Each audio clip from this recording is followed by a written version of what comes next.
नमस्कार दोस्तों।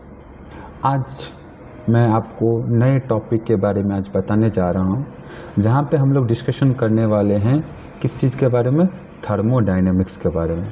जैसे कि आप जानते हैं कि अगर आप एसएससी जेईई का सिलेबस देखें और क्वेश्चन पेपर अगर देख रहे हैं तो सबसे ज़्यादा जो क्वेश्चन पूछा जा रहा है वो पूछा जा रहा है आपका किससे, थर्मोडायनेमिक्स, फ्लूइड मैकेनिक्स और एप्लीकेशन ऑफ थर्मोडायनेमिक्स। तो आज के सेशन में हम लोग डिस्कशन करने वाले हैं कि एक्चुअली थर्मोडायनेमिक्स है क्या, क्यों पढ़ते हैं, उसमें क्या क्या चीज़ें हैं। तो आज के इस सेशन में हम लोग वही डिस्कशन करने वाले हैं। आगे बढ़ने से पहले आप जानते हैं कि अपने इस चैनल को सब्सक्राइब कर ले, लाइक कर ले और वीडियो को शेयर कर दीजिए, ठीक है। तो चलिए हम लोग अपना सेशन स्टार्ट करते हैं। तो आज के सेशन में हम लोग जो पहला डिस्कशन है वो बेसिकली थर्मोडायनेमिक्स के बारे में। तो बेसिकली थर्मोडायनेमिक्स होता क्या है? तो थर्मोडायनेमिक्स में हम लोग किसके साथ डील करते हैं? एनर्जी इंट्रैक्शन के साथ। मतलब एनर्जी इंट्रैक्शन मीन्स जैसे कि हीट इंट्रैक्शन हो गया, जैसे कि वर्क इंट्रैक्शन हो गया। तो इस सब के बारे में डिस्कशन करते हैं थर्मोडायनेमिक्स से, और इसका इफेक्ट क्या होता है प्रॉपर्टीज़ ऑफ सिस्टम पे।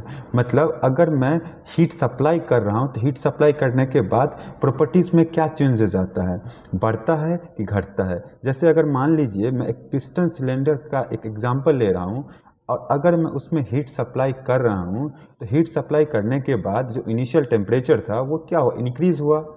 तो यही क्या होता है, मेरा प्रॉपर्टीज़ का इफेक्ट हो गया सिस्टम पे कि मेरा प्रॉपर्टीज़ क्या हो रहा है, पहले क्या था अभी क्या हो गया, उसको ही हम लोग बोलते हैं थर्मोडायनेमिक्स। इस सब के बारे में अगर हम लोग डिस्कशन करते हैं तो उसको बोलते हैं हम लोग थर्मोडायनेमिक्स।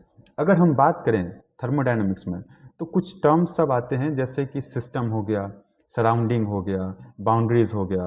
तो ये सब क्या है, फ्रिक्वेंटली टर्म सब यूज़ होता है कहाँ पे, थर्मोडायनेमिक्स में। अगर सिस्टम का बात करें तो सिस्टम क्या होता है, सिस्टम आपका होता है द क्वांटिटी ऑफ मैटर और region in space which is under investigation.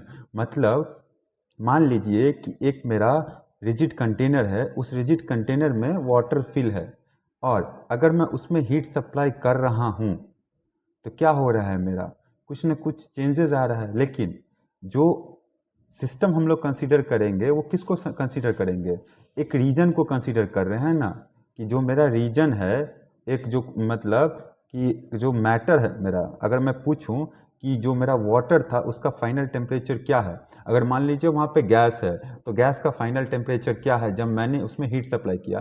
तो मैं किसके बारे में पूछ रहा हूँ, मैं आपको एयर या वाटर के बारे में पूछ रहा हूँ। तो वहाँ पे क्या, मेरा जो एयर हो गया वो मेरा सिस्टम हो गया, उसके अंदर जितने भी चीज़ें हैं उसको हम लोग क्या कंसीडर करेंगे, सिस्टम की तरह से कंसीडर करेंगे। अगर हम लोग बात करें किसका, सराउंडिंग का, तो सराउंडिंग बेसिकली क्या होता है, सराउंडिंग हो गया anything external to the system. मतलब जो सिस्टम को छोड़ के कुछ भी एक्स्ट्रा है बाहर में, उसको हम लोग क्या बोलते हैं, सराउंडिंग बोलते हैं। और जो सिस्टम और सराउंडिंग को सेपरेट करता है उसको बाउंड्री बोलते हैं। अगर मान लीजिए मैं एक सर्कल में मेंटेन कर रहा हूँ कि सर्कल है, उसके अंदर सब सिस्टम है, इनसाइड का जितना एरिया है वो मेरा क्या हो जाएगा, सिस्टम हो जाएगा। और जो बाहरी एरिया हो गया सिस्टम को छोड़ के जो हो गया वो क्या हो गया, मेरा सराउंडिंग हो गया। और जो सिस्टम और सराउंडिंग को सेपरेट कर रहा है, अलग कर रहा है, उसको क्या बोलते हैं हम लोग, बाउंड्री बोलते हैं, ठीक है।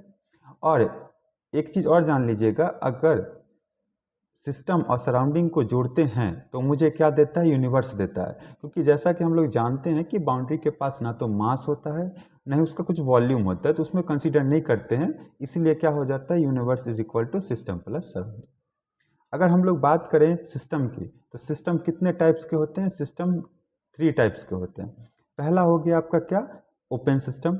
दूसरा क्या हो गया, क्लोज सिस्टम। तीसरा हो गया आपका आइसोलेटेड सिस्टम। अगर बात करें आप क्लोज सिस्टम का, तो क्लोज सिस्टम में क्या होता है, एनर्जी इंट्रैक्शन होता है बट मास इंट्रैक्शन नहीं होता है। मतलब यहाँ पे मास क्या होता है, मेरा फिक्स रहता है, मास में कोई भी चेंजेस नहीं आता है। लेकिन एनर्जी इंट्रैक्शन आप कर सकते हैं किसके फॉर्म में, हीट और वर्क के फॉर्म में आप लोग कर सकते हैं, किसमें, क्लोज सिस्टम में। इसीलिए क्लोज सिस्टम को कभी कभी क्या बोला जाता है, कंट्रोल मास सिस्टम। और अगर हम लोग क्लोज सिस्टम को कंट्रोल मास बोलते हैं तो जो भी मेरा जो बाउंड्री होता है उसको हम लोग क्या बोलते हैं, हम लोग उसको बोलते हैं कंट्रोल सरफेस। ये हो गया किसका बात, क्लोज सिस्टम का। अगर हम लोग बात करें ओपन सिस्टम का, तो ओपन सिस्टम क्या होता है मेरा, जहाँ पे एनर्जी इंट्रैक्शन भी होता है, जहाँ पे मेरा मास इंट्रैक्शन भी होता है, उसको बोलते हैं हम लोग ओपन सिस्टम। और इसमें क्या करते हैं, एक रीजन को कंसीडर करते हैं। मान लीजिए कि मैंने एक नोजल हो गया, नोजल क्या हो गया, एग्जाम्पल हो गया आपका किसका, ओपन सिस्टम का। तो अगर ऑब्जर्व किए होंगे तो नोजल में क्या होता है, आप एनर्जी का भी ट्रांसफर कर सकते हैं और मास का इंट्रैक्शन भी होता है कि मास इन हो रहा है और मास आउट हो रहा है।